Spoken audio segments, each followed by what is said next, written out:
Hello everyone, welcome to the Ginger Snaps here. We'll be discussing horror movies with you guys in a very blunt way. I'm your host, Steven Harrold, and in today's video I'm going to be giving you guys my review for Leprechaun, which was released in 1993, 30 years ago last year, and since it's St. Patrick's Day, I figured it's about time I look at the Leprechaun franchise. As everyone is aware, the Leprechaun franchise is a long-running franchise which has spawned countless sequels, straight to DVD or home video, a reboot, and a requel. And we have seen countless attempts of reinventing this wheel, which is the Leprechaun franchise. But of course, we always have to go back to the first one, including that requel that decided let's ignore all the other sequels and just make a direct sequel to the first film, which, if I have to be honest, I will give you guys a really honest review on all the Leprechaun films. And basically, I will say there's some that I just straight up don't enjoy. Just for the longevity of this channel, I will be reviewing every Leprechaun film once a year on St. Patrick's Day. So I figured I wanted to actually kind of do this last year, but I didn't really have the time. So decided I was going to do it this year after the 30th anniversary and give you guys my thoughts on the very first film. So let's take a look at Leprechaun. For the story of Leprechaun, we are first introduced in the beginning of the film with the leprechaun with his pot of gold. And of course, you know, as we all know, leprechauns, when they have their pot of gold, they're very possessive of it. And when you catch a leprechaun, they must give you their gold. But we now have kind of a twist when it comes to the leprechaun, where he will kill anyone who comes across him and takes his gold away.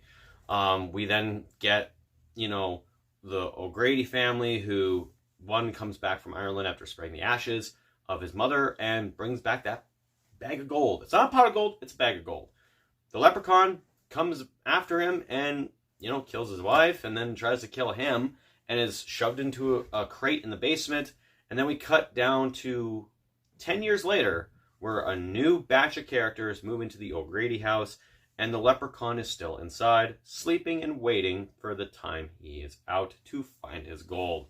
Now, for the story of this movie, it's one of those films that is just out there. I mean, like, by this time, it is 1993. We have seen the 80s and the 70s do all these holiday horror films. I mean, when you think of holiday horror films, what are films that come to mind?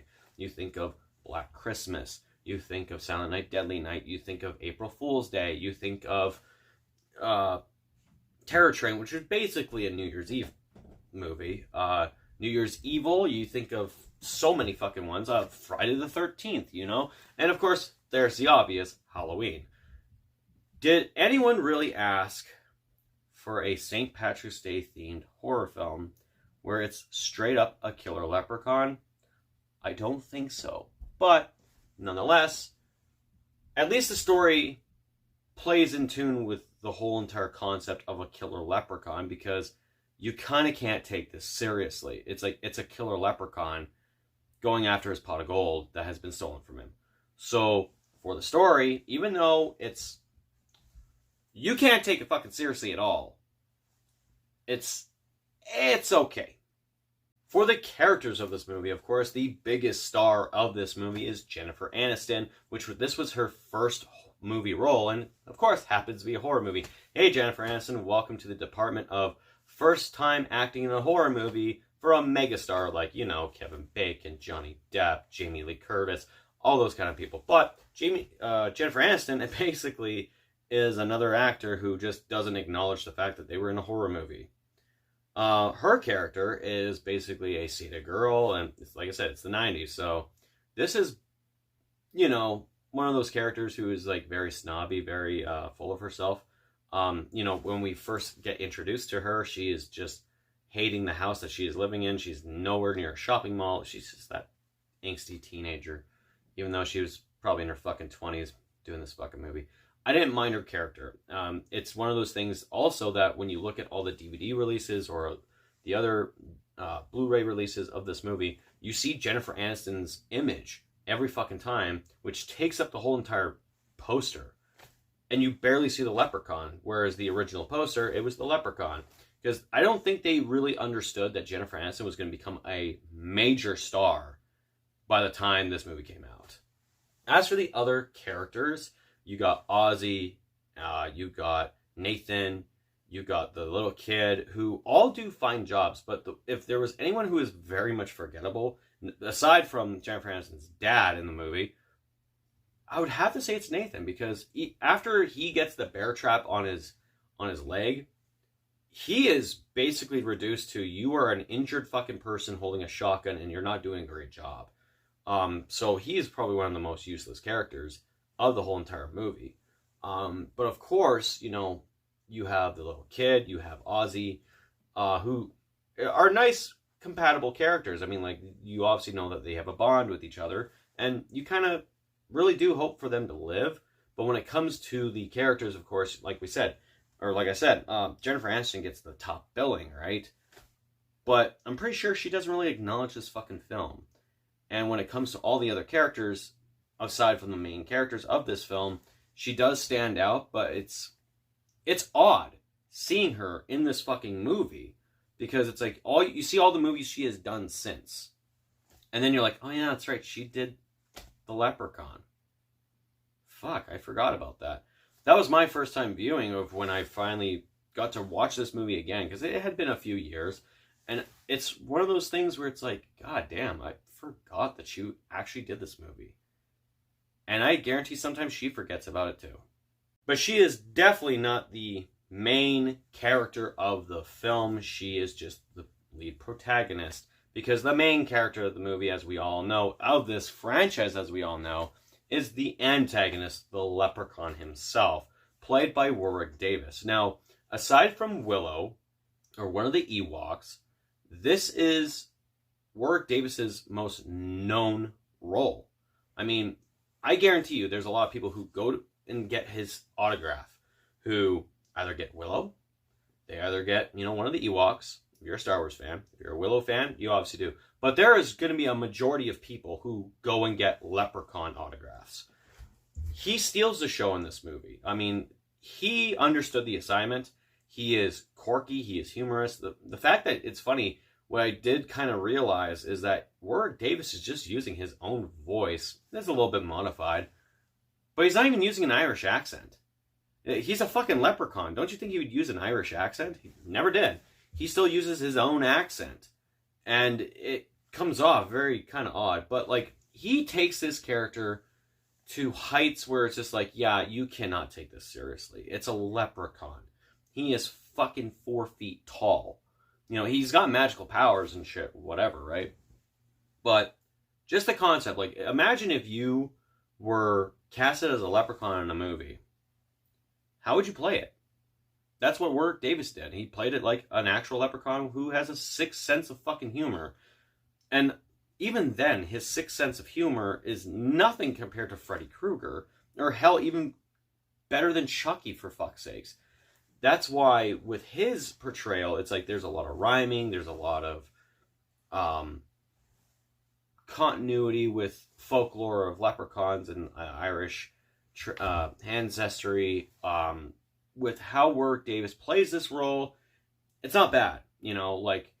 I know he has played the leprechaun so many fucking times. I believe it was 6 times he has played the leprechaun before they handed it off to someone else. But he doesn't always have a bad role when it comes to playing this, because he knows that this guy can't be taken seriously. He's a fucking leprechaun. No one takes him seriously. And when people, don't believe someone like Ozzy who says, oh, there was a leprechaun in the basement, and they're like, okay, Ozzy, just fucking enough with the leprechaun stuff. Even when they see him for the first time, they still don't believe it's a fucking leprechaun. It's like, holy fuck, really? Jesus Christ. Other than that, Warwick Davis is this franchise. He is the reason why there were so many fucking films. And, I do have to give credit where credit is due. When you think of Warwick Davis, some people think of Willow, some people think of an Ewok, but we all definitely think about him on St. Patrick's Day as the Leprechaun. For the gore in this movie, like I said, this is now coming out of the 80s, where we had Friday the 13th, we had Nightmare on Elm Street, we had Hellraiser, Halloween, so many fucking slasher films left, right, and center. This to me, Leprechaun does not feel like a slasher film. It just doesn't, because it's not Leprechaun holding a knife stabbing people, right? I mean, there are basically two noteworthy kills in this movie. There is the police officer who gets his neck snapped, where we get the sequence where he's chasing him through the fucking woods. But the most memorable kill, of course, is, as we all know, is the actual fucking pogo stick death, which I have seen so many fucking times, all because of this fucking VHS tape. This fucking thing. Boogeyman, the Killer Compilation. It always shows up in this fucking thing. And that's where I always saw that fucking kill. Now, above all else, the makeup effects look great for the Leprechaun. But as the films progress, there's some continuity. But they get better. But as for the gore in this movie, it is so damn lackluster. I mean, like, the goriest thing probably in the movie is when the dad gets his hand bit. Like, that thing just looks gnarly. But it's subpar kind of gore. Also, when rewatching this movie, there's some lore that I just need to get into. Because I know that when it comes to all the other Leprechaun films, they keep adding new myths and new lores to the character. Like, in this film, he can't help but polish or clean shoes.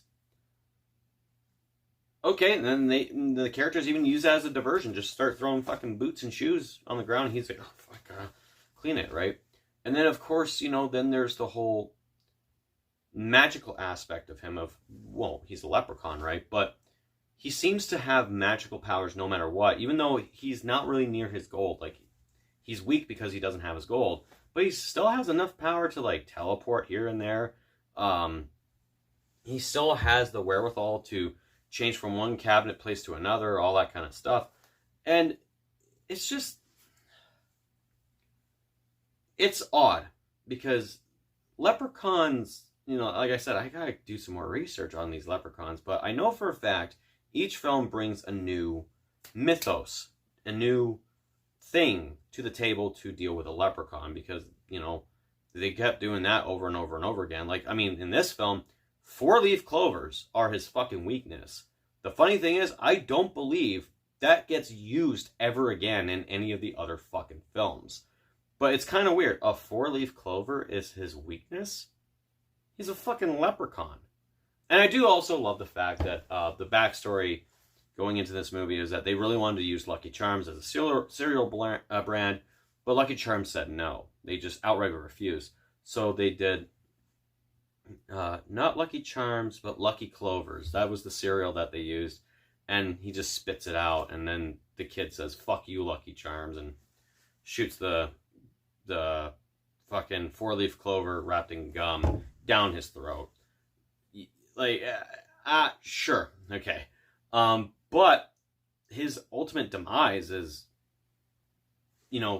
having a 4-leaf clover shoved down his throat via slingshot, and then he falls down a well, and then gets exploded. And it's like, okay. But then at the end of the movie, he makes a little nursery rhyme about how, like, he cursed this well where my soul shall dwell, and until I find me magic that breaks me spell. And I'm like, okay, that sets up for a sequel, which we're not going to talk about this year. We're going to talk about next year. Above all else, when it comes to the Leprechaun franchise, it's fair to say that a lot of people, I could probably assume, never asked for this type of fucking film. They never asked for a killer leprechaun. But I mean, like, we had a killer doll, we had killer dogs, we had killer cats, we had killer this, we had killer that. Might as well make a killer leprechaun. I mean, it made Warwick Davis famous in more ways than one. We do have a bunch of actors who do kind of look back fondly because, maybe their careers didn't explode like Jennifer Aniston's did. That kind of look back and like, yeah, I had fun. Whereas Jennifer Aniston, like, I guarantee you when, Hollywood fucking asks her about movie roles, there's that one person that probably has asked her, like, hey, how'd you think about Leprechaun? And she probably doesn't even talk about it. And it's a shame. But other than that, when it comes to this film, it's good for what it is. Am I a massive fan of it? Not really. It's one of those movies where it's like, I get why they had to do it.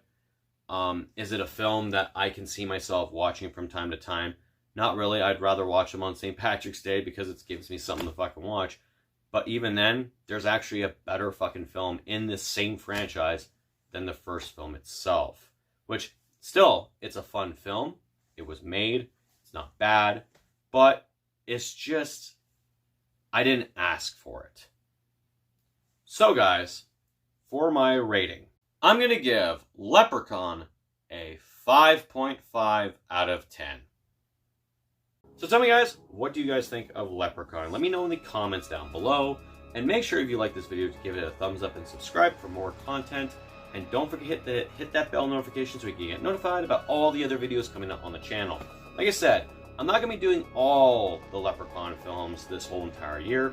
I'm going to do what I do with Friday the 13th and release a new movie every single time it's that holiday. So next year, I will be covering Leprechaun 2, 2 years from now, Leprechaun 3, and so on and so forth.